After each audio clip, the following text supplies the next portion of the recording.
Eu tenho a impressão que esse é um daqueles vídeos que em algum momento eu vou me arrepender de ter feito.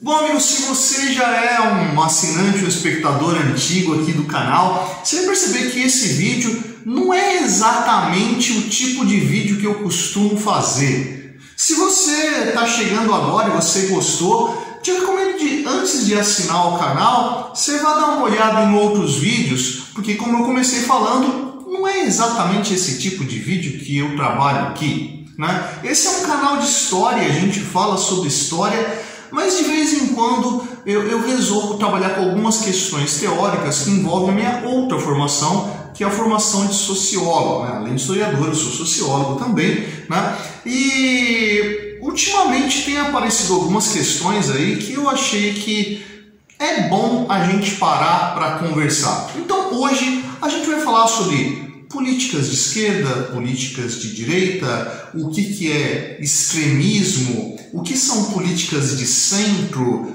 como é que se posiciona todo esse panorama político que a gente está olhando hoje e vem um cenário bem estranho, né? E que vale a pena a gente bater um papo. Como eu disse, esse não é um vídeo comum, inclusive eu vou fazer uma coisa que eu evito bastante aqui, que é citar personagens da política contemporânea, que eles vão servir para esse bate-papo aqui. Bom, então vamos lá. Antes de mais nada, vamos deixar bem claro o que são essas noções de políticas de esquerda, políticas de direita, né? Que raio que é isso? Tá? Eu sei que eu já tenho um vídeo sobre isso, quando eu falei lá sobre a Revolução Francesa, mas eu falei dentro daquele tipo de panorama, e eu acho que vale a pena dar um refinamento para isso aí e não fazer você ficar jogando aí de um vídeo para o outro. Bom, vamos lá. Essa noção de políticas de esquerda, políticas de direita nasceram durante a Revolução Francesa,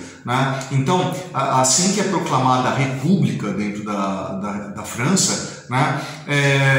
A Assembleia, né, que vai se articular ali para poder decidir quais são os rumos que vão se tomar, vai se organizar de uma maneira que vai dar essa forma, né? Por uma mera coincidência, né? Então o que vai acontecer? Dentro ali da Assembleia da República Francesa, né, à esquerda sentaram-se os jacobinos, né? Quem que eram os jacobinos? Eram os representantes de uma baixa burguesia, né? Uma burguesia ali muito mais próxima da vida das camadas operárias, né? Enquanto à direita sentaram-se os girondinos. Os girondinos ali eram os membros de uma média burguesia, né? Uma burguesia ligada à produção industrial, manufatureira, né? Ligada ao comércio, né? Principalmente ao comércio internacional, né? Então uma burguesia um pouco mais enriquecida. E no centro estava lá o partido da planície, né? E ali na planície estava quem? A burguesia especulativa, a alta burguesia, né? Banqueiros, né? Quem trabalhava lá fazendo dinheiro, gerando mais dinheiro, né? Então era um pessoal que conseguiu se articular tanto do lado dos jacobinos quanto do lado dos girondinos, de acordo com o encaminhamento que a Revolução Francesa teve. Mas não é sobre a Revolução Francesa que a gente vai falar aqui, né? É para a gente conseguir observar o que eram esses grupos e como isso vai dar um direcionamento para o que é essa noção que a gente tem hoje de políticas de esquerda, políticas de direita. Bom, vamos lá. Em que momento da Revolução Francesa isso se dá? É logo que o rei é decapitado e é proclamado a República, né? Nesse momento, o pessoal que estava sentado à direita, os girondinos, né, eles vão assumir uma postura muito mais conservadora, né? Enquanto os jacobinos, que estavam à esquerda, vão assumir uma postura muito mais progressista. O que significam esses termos? Conservador e progressista. Muitas vezes as palavras ali, elas recebem algum tipo de distorção e são lidas de uma forma errônea, né? Então vamos vendo qual que é o significado concreto de conservadorismo e de progressismo. Pega a raiz da palavra mesmo. O que significa conservar? Conservar é manter as coisas do jeito que são, tá? É preservar aquilo que é a matriz, certo? Então, reconheça quem são os membros lá dos girondinos, né? Era uma elite burguesa, certo? Então, era uma população que já estava bastante satisfeita em ter cortado a cabeça do rei, né? Por quê? Porque o que essa burguesia queria era ter uma participação política mais ativa, né? Era ter representatividade, coisa que não tinha enquanto ela pertencia lá ao terceiro estado do absolutismo francês. A partir do momento que essa camada passou a ter representatividade, joia, para por aí, conserva as coisas do jeito que estão. E o pessoal que estava à esquerda e os jacobinos, lembrando que eles pertenciam a uma baixa burguesia, né? O que eles queriam? Eles queriam que os ideais da Revolução continuassem se desenvolvendo, né? Que os ideais da Revolução dessem passos adiante, progredisse. Por isso, progressista. Progredir em qual sentido? Vamos ver?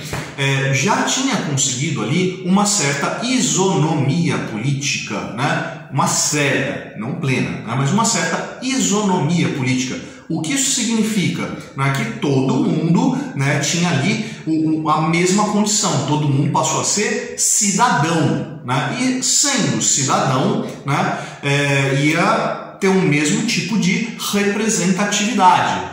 Mas os jacobinos não se conformavam com isso. Eles achavam que, apesar de ter destituído o rei e ter garantido ali uma condição de cidadania geral, aquilo não garantia uma harmonia social. Por quê? Porque a sociedade francesa era extremamente desigual, né?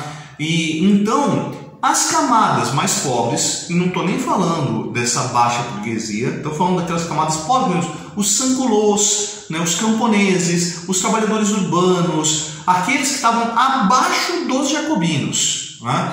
Os jacobinos consideravam que o processo revolucionário deveria de alguma forma atingir essas camadas, garantindo a eles determinadas condições que causassem uma elevação social, um progresso, um desenvolvimento. Obviamente, esse desenvolvimento dessas camadas mais baixas atingia diretamente as camadas mais altas da burguesia que viviam da exploração dessas camadas mais baixas, né? Então, o que o pessoal que estava à esquerda queria? Queria que a revolução progredisse para se criar ali algo que posteriormente a gente vai chamar de estado de bem-estar social, né? Ou seja, que o Estado garantisse que essas camadas mais baixas tivessem mais recursos, né? E não porque tivesse qualquer ideal socialista, como geralmente a gente pensa quando fala de políticas de esquerda. É até errado a gente falar de socialismo lá no século XVIII, né? O que a gente tem lá, no máximo, é um proto-socialismo, né? As ideias socialistas ainda não estavam completamente definidas. Então, primeiro problema é, esquece essa ideia de aliar esquerda a socialismo, direita a capitalismo. É só a gente observar, por exemplo, a política americana, né? A política dos Estados Unidos, né? Lá, quando você observa quais são os dois grandes partidos que guiam a política americana, você vai encontrar mais à direita, mais conservadora, o partido dos republicanos. Enquanto mais à esquerda, mais progressista, você vai encontrar lá o partido dos democratas. Mas nenhum nem outro chega nem perto do socialismo. São duas políticas capitalistas por excelência, né? Mas, né, que uma tem uma postura mais progressista, mais nessa visão do benefício, a garantia de um estado de bem-estar social a essas camadas menos privilegiadas, enquanto o outro tem uma postura mais conservadora, né? Mais dedicada a manter o apoio do Estado a essas camadas burguesas, né? A garantir que, afinal de contas, estamos falando de um Estado capitalista, seja nos Estados Unidos, seja na França revolucionária, seja no Brasil contemporâneo, né? O Estado, ele serve para quê? O Estado, ele serve para gerar uma manutenção de um Estado burguês, né? De uma camada capitalista, né? Então, o Estado garante a propriedade privada, garante a exploração do trabalho, garante, né, os meios de manter esse domínio de uma burguesia sobre um proletariado, né? Então, o Estado burguês funciona dentro desse sentido. Legal? Vamos lá, né? Volta essa ideia da França revolucionária, né? Então, quando a gente está falando então de partidos de esquerda, a gente está falando de partidos que estão ligados à ideia de gerar um desenvolvimento capitalista, né, com o desenvolvimento das camadas mais baixas, né? Então, quando você garante para essas camadas mais baixas bons salários, né, capacidade de consumo, você garante para que essa população consuma a produção da burguesia e gere um enriquecimento dessa camada, tá? Quando você está falando de políticas de direita, você está falando de políticas que vão garantir que essa camada burguesa continue atuando de forma a poder enriquecer cada vez mais, né? Pensando ali, né, em benefícios fiscais, né, em lógica de cobrança de juros, onde isso será aplicado e tudo mais. Legal? Joia, e quando a gente fala de uma política de centro, né? Que raio que seria uma política de centro? Grossamente falando, a gente entenderia que centro seria uma postura um tanto quanto mais moderada, né?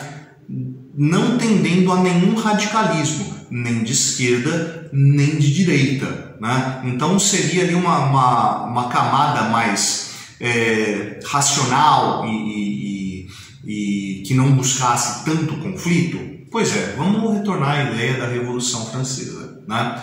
Quando você olha lá para o partido que estava no centro, né, o partido que era o partido da planície, né, era o partido da alta burguesia, né, a burguesia especulativa, os banqueiros principalmente, né, e se estamos falando de uma alta burguesia, obviamente a tendência dessa alta burguesia é uma postura muito mais conservadora do que progressista, né? Então, a planície, ela tem uma tendência a ser mais conservadora, a ser mais à direita do que à esquerda. Então, cuidado quando a gente fala de políticas de centro, né, como se fossem políticas um tanto quanto mais moderadas. Não, essa nomenclatura, ela se refere a uma política de direita mais maleável, que consegue se aproveitar de alianças tanto à esquerda quanto à direita. Legal? Como eu falei, vou cometer aqui algumas ações que eu não costumo fazer. Se você observar, por exemplo, o PMDB, né, Partido Brasileiro, que hoje chama MDB, né, tirou o P, já não é mais partido, né, da mobilização brasileira, é Movimento Democrático Brasileiro, MDB, né? Movimento Democrático Brasileiro, né? É tipicamente um partido de centro, né? Você consegue perceber isso aí se você observar a história recente do Brasil, né? Onde você vai conseguir perceber o MDB, antes PMDB, conseguindo se articular muito bem ali, tanto com políticos à esquerda quanto com políticos à direita, né? Você vai conseguir perceber o MDB articulado, por exemplo, tanto com o PT, quando o PT estava no governo, com Lula, com Dilma, quanto com o PSDB, lá com Fernando Henrique Cardoso, né? Você vai conseguir perceber ali esse partido se articulando tanto à esquerda quanto à direita, sem grandes problemas. Se você for observar ali quais são as propostas desse partido, você vai conseguir perceber, né, que ele tem uma postura que defende essa essa elite financeira que existe no Brasil hoje, né? Aproveitando que estamos falando do MDB, né? Vamos à ideia que gerou esse vídeo, né? Não tinha nem programado esse vídeo para essa semana aqui,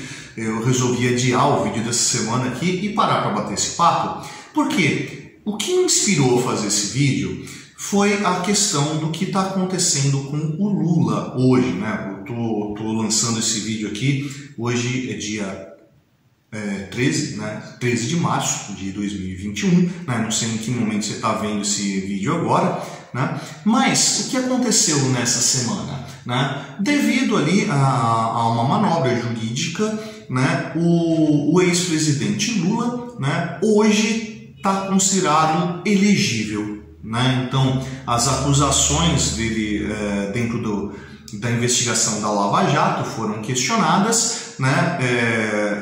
E ele está com a possibilidade de se candidatar, né, no ano de 2022, o ano que vem, a partir do lançamento desse vídeo, né? E quando o ex-presidente Lula se lançou, né, nessa possibilidade de ser candidato em 2022, começaram a aparecer algumas vozes que vão começar a olhar para o Lula e se apoiar em cima dele para lançar a própria candidatura, né? O exemplo que eu quero trabalhar com vocês é o atual governador do estado de São Paulo, né, o João Dória, que logo que o Lula se apresentou como elegível, né, o João Dória apareceu com um discurso onde ele fala: olha, não é hora de radicalismos nem à esquerda nem à direita, né? É hora de uma postura mais moderada. Percebe que no discurso que ele fala, quando ele está apontando para radicalismos de esquerda e radicalismos de direita, ele está apontando para os radicalismos de esquerda na figura de Lula e radicalismos de direita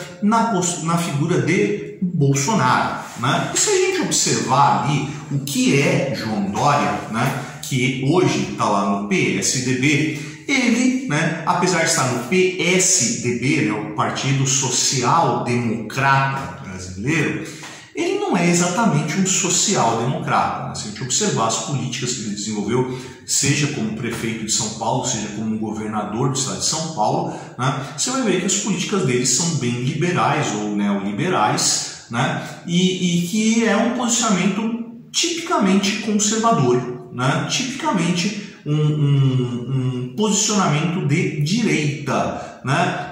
Então, se ele é de direita, significa então que ele está alinhado com Jair Bolsonaro? Já esteve, né, na eleição dele para governador, junto lá com a eleição do Jair Bolsonaro para presidente, né? Ele já aliou a figura dele, a figura de Jair Bolsonaro, justamente porque tanto um quanto o outro se posicionavam como políticos de direita em oposição às políticas de esquerda, que tinha como principal foco, no momento, né, a figura do Fernando Haddad, né,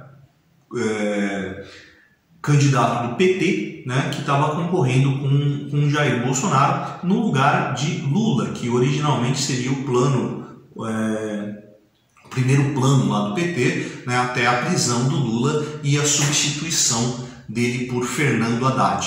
Aí vem uma questão importante, tá? A gente olha para um cara tipo João Dória e a gente consegue reconhecer, este é um político conservador, né? E João Dória, para se promover, ele aponta para Lula e para Bolsonaro e fala: Lula e Bolsonaro são radicais, são extremistas, né? Lula um extremista de esquerda, né? E Bolsonaro um extremista de direita. Mas aí vale a pena a gente parar para observar, será que realmente Lula é um extremista de esquerda e Bolsonaro é realmente um extremista de direita?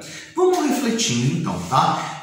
Eu acho que vale a pena a gente começar olhando para o Lula, já que ele foi o pivô desse vídeo aí, a partir da sua nova condição, onde ele pode se candidatar a presidente da República no ano que vem, né? Será que a gente consegue classificar Lula como um extremista de esquerda, né? Julgo eu que com considerá-lo de esquerda é possível, mas considerá-lo de ser um extremista de esquerda, eu acho assim, bastante arriscado e assim, vai apontar diversas falhas, né? Porque quando você vai pensar em um extremista de esquerda, né, você está falando de quem? Você está falando de alguém que tem um projeto, né, de revolução social para chegar a uma sociedade socialista. Será que a gente consegue inserir Lula dentro dessa configuração, né? Lula, né, que não só ele, se você for pegar assim todo o processo de quando ele foi presidente da República e até o desdobramento lá com Dilma Rousseff, né, você vai conseguir perceber que ele foi muito bem articulado com uma série de partidos, tanto à esquerda quanto à direita,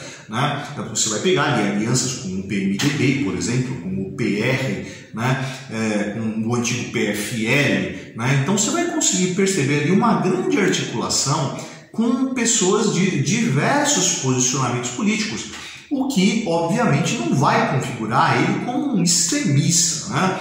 Talvez no cenário político atual você consiga olhar para um extremista de esquerda, talvez ali no PCO, né, o Partido da Causa Operária, que é um grupo assim até que bem mais radical, né? Então que é só observar as propostas que ele tem, os slogans que ele possui, né?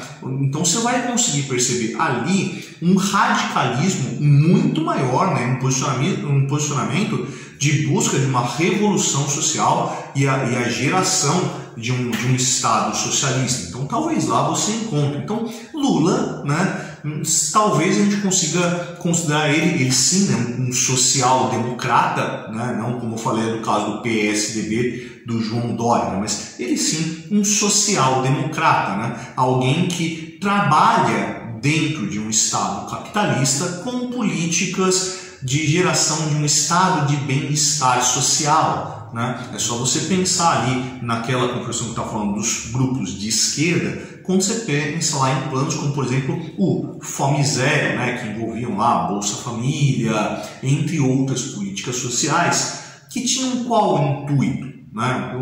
Para que serve uma política de distribuição de renda? É para acabar com a pobreza? De certa forma, mas não é para acabar com a pobreza porque acha que pobre é uma coisa intolerável. Não, é porque pobre atrapalha o desenvolvimento. Né? Se você observar ali os anos PT no Brasil, ali, entre Lula e Dilma, você vai perceber que o que aconteceu a partir dessas políticas foi a construção de uma camada consumidora, né? De uma população que passou a ter poder de compra e se tornou consumidora, né? Tanto que você pega lá as bandeiras que o PT levanta ali dos anos que governou, apontando no sentido de, olha, ampliamos a classe média, aumentamos o poder de compra do trabalhador a partir de aumentos do salário mínimo e tudo mais. Então, vê, não é então uma política socialista, mas uma política social-democrata, de geração de um estado de bem-estar social, né? Tá, vamos olhar para o outro lado agora. E Jair Bolsonaro? Será que Jair Bolsonaro a gente consegue vincular ele com a ideia de um extremista de direita? Né? Apesar de você encontrar uma série de pessoas que vão olhar para o cara e vão falar, olha, esse cara ele é um fascista, esse cara, né, faz uma política de terror que você vai encontrar dentro de sistemas fascistas. Pois é, mas vamos pensar no seguinte, não é porque o sujeito ele faz uso de políticas que podem alinhá-lo com o fascismo que necessariamente ele é um fascista, né? Eu também tenho uma série de ressalvas ali em apontar Jair Bolsonaro como um extremista de direita, né? Não sei se é exatamente essa configuração que a gente consegue dar para Jair Bolsonaro, né? Eu acho que para a gente entender Jair Bolsonaro e perceber que ele não é necessariamente um político de extrema direita, Eu acho que é interessante a gente olhar para ele e ver de onde foi que ele veio, né? Jair Bolsonaro ele tem um histórico político bastante caricato, né? Ele circulou por uma série de partidos ali, trocou de partidos uma série de vezes e agora, né, ele está tentando se articular ali com algum outro partido, né? Ele saiu do PSL, que foi o partido que elegeu ele, tentou criar um partido novo, a Aliança pelo Brasil, que não deu certo, ele não conseguiu apoio suficiente, né? E as últimas notícias que eu tive aí que ele estava tentando se articular lá com um partido chamado PMB, Partido da Mulher Brasileira, né? Então o Jair Bolsonaro entraria no PMB, que é um partido nanico, né? E que ao assumi-lo como parte do partido, ele assumia também o cargo de presidente do partido, inclusive trocaria de nome, né? O que é o PMB, o que é o PSL, entre outros partidos? Eles vão configurar aquilo que é chamado no Brasil de centrão, tá? Agora vamos ver o que é o centrão. Olhando para o centrão, a gente vai conseguir observar o que é Jair Bolsonaro e por que eu, pelo menos, acredito que a gente não consegue colocá-lo como um extremista de direita, né? Bom, vamos lá, né? O centrão brasileiro não tem nada a ver com o partido da planície, né? Lá da Revolução Francesa. O centrão brasileiro, ainda mais chamado de centrão, né? Que não está falando de partidos de centro. Você vai encontrar, por exemplo, o MDB, que eu citei aqui, no meio do chamado centrão, né? O que seria esse centrão? O centrão, né, é um conjunto de pequenos partidos como esses que eu falei, né? O PSL, o PMB, né, o PHN, entre outros desses partidecos de pouca representação, né?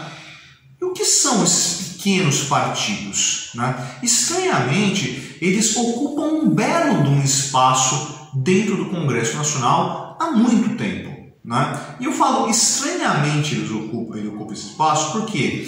Porque nenhum desses partidos tem muita nitidez em qual é a sua ideologia, né? Porque quando você pensa em partido, né, o que é um partido? Ele é uma parte, ele é uma fração, né? Então ele é um grupo que representa um conjunto de ideias, né, para representar um determinado grupo social que adere àquele conjunto de ideias. Mas nesse miolo do chamado centrão, o que você vai encontrar? Uma série de partidos e que nenhum deles tem muita clareza do que são os seus ideais políticos, qual é a ideologia política em cima do qual ele se direciona, né? Quem são as pessoas que participam desses partidos do chamado centrão? Muitas vezes são pessoas de pouquíssima representatividade, né? Que não vão ocupar grandes cargos dentro de um legislativo como comandante de secretarias ou coisas do gênero, mas que vão ser uma voz numerosa. E essa voz numerosa que conquista votos, né, e que consegue eleger uma série de representantes, mesmo não tendo uma ideologia muito clara, né, vai conseguir fazer um peso, né, nas votações dentro do Congresso. E também oferecendo alianças durante processos eleitorais. Porque quanto mais representantes do partido, né, estão dentro da Câmara, eles vão conseguir ali um maior tempo de exposição dentro das mídias, né, um maior recurso vindo da verba de campanha, né? Então, quanto mais alianças com esses partidos do chamado centrão, mais facilidade você tem de se eleger a partir desses partidos maiores com ideologias muito mais claras, né? Então, como todo esse grupo não tem uma ideologia muito definida, eles trocam de lado conforme o movimento das ondas. Não como a planície lá da Revolução Francesa, não como o MDB, né? não são partidos que têm um projeto ideológico e que vai colocar ali as cartas na mesa durante as negociações. São partidos que vão garantir benefícios como verba de campanha e tempo dentro da exposição da mídia, né? Mas que vão acabar negociando em cima de benefícios particulares, né? Garantir uma secretaria, garantir uma verba de gabinete, né? Pequenos benefícios que são muito mais de interesse privado do que de interesse de um determinado grupo que ele, em teoria, representaria. Percebe que esse pessoal do Centrão, em partes, parece bastante com os antigos coronéis, né, do sistema do coronelismo na República Velha ainda, né? Vão ser pessoas ali que têm arrastando consigo um curral eleitoral que garante a sua reeleição constante, né? E que usa dessa possibilidade aí para conseguir mantendo as suas alianças independente de quem estiver no poder, né? Tanto que você vai encontrar uma série de pessoas como essa, né?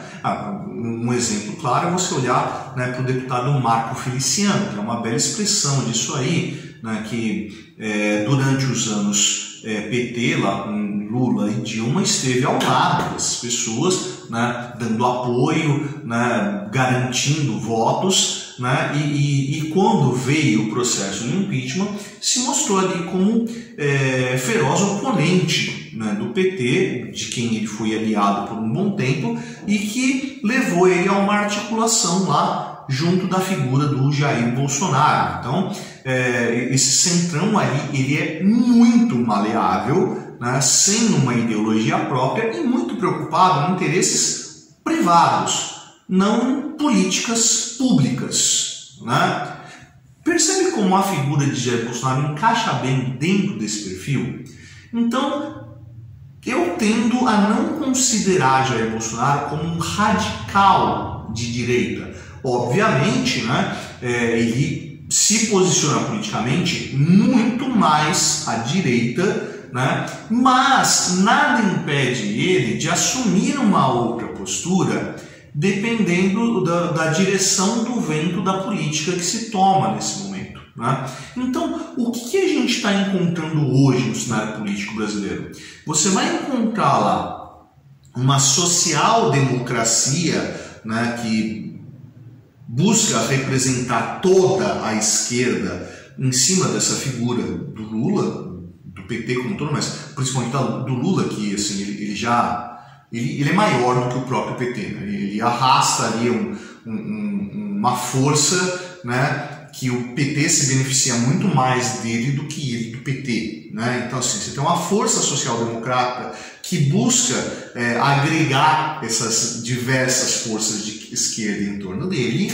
Você encontra do outro lado Jair Bolsonaro com um discurso, né, que tenta se apresentar como um representante de determinados valores que são próprios do conservadorismo, sem conseguir ter muita clareza em que valores são esses, porque flutua demais, né? E você vai encontrar ali figuras como, por exemplo, João Dória, né? Claramente uma figura de direita, nesse discurso de que, olha, não é momento de radicalismos, né? Então o cara vem e se mostra como alternativa, né? Então percebe que dentro do atual cenário político brasileiro você não vai encontrar explicitamente radicais de esquerda ou de direita, né, com reais vantagens, né, para poder ocupar o cargo de presidente aí na próxima eleição em 2022. O que você vai encontrar? Um conjunto de forças, todas elas mais ou menos no centro, né? Mais ou menos no miolo da discussão política, né? Lógico, alguns mais à esquerda, alguns mais à direita, mas não grandes grupos radicais e que vão dar todo um cenário aí para frente. O cenário do que vai ser a campanha eleitoral ainda é muito cedo para discutir, mas eu achei que valia a pena a gente começar esse papo aqui para a gente conseguir perceber o que os próximos eventos aí vão apontando para a gente. E por isso eu gostaria muito que você deixasse sua opinião aí, discordasse de mim, argumentasse, né? Lógico, sempre aí com bastante educação, né? Qualquer ofensa que aparecer aí eu vou apagar, né? Então eu gostaria que você que está assistindo colocasse sua opinião, abrisse espaço para discussão, não só comigo, mas com qualquer um que aparecesse. E aí, você curtiu o áudio hoje? Se curtiu, você vai lá embaixo dar um curtir. Se não curtiu, você vai lá embaixo dar um curtir. Essa é a Prancheta do Setor. Eu sou o professor Fábio. E você, meu amigo, você deveria estar estudando.